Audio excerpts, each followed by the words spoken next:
Jesus at 12, when destiny speaks early. Every year, Joseph and Mary made the journey from Nazareth to Jerusalem for the feast of the Passover. It was a long walk, a holy tradition, a reminder of how God delivered his people from Egypt. This time Jesus was 12, and when the feast ended, they packed up with the caravan, family, friends, neighbors. It was a large group, and like any village crowd, children were expected to walk with the group. But a day into the journey, Joseph and Mary realized Jesus wasn't there. They searched among relatives. No sign of him. The laughter faded, the fear set in. They turned back to Jerusalem, anxious, desperate. 3 days passed.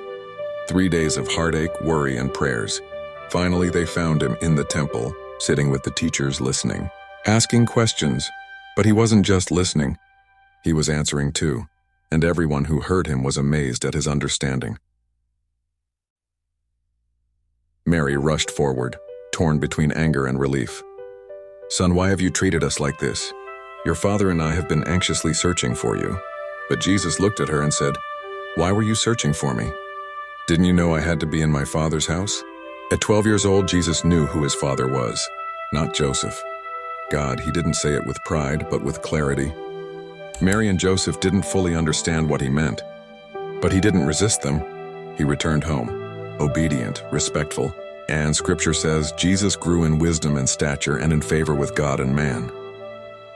This story teaches us God can awaken purpose early. Never underestimate what he can plant in a young heart. Identity isn't something you earn. It's something you recognize. Jesus wasn't trying to prove himself. He was simply walking in what he already knew. And sometimes the deepest calling starts quietly, in the house of God with a heart that listens. Oh, maybe today you feel like Joseph or Mary, searching, confused, wondering where God went. Or maybe you feel like young Jesus and drawn to something deep but misunderstood. Wherever you are, remember, God sees. He shapes us in obscurity before revealing us in clarity. Even Jesus grew slowly, in wisdom, stature, and favor, and so will you. Oh, I like this story if you believe your purpose starts before the spotlight. Share it with someone raising a child with a big calling. Subscribe for more true stories where God works quietly, but never accidentally.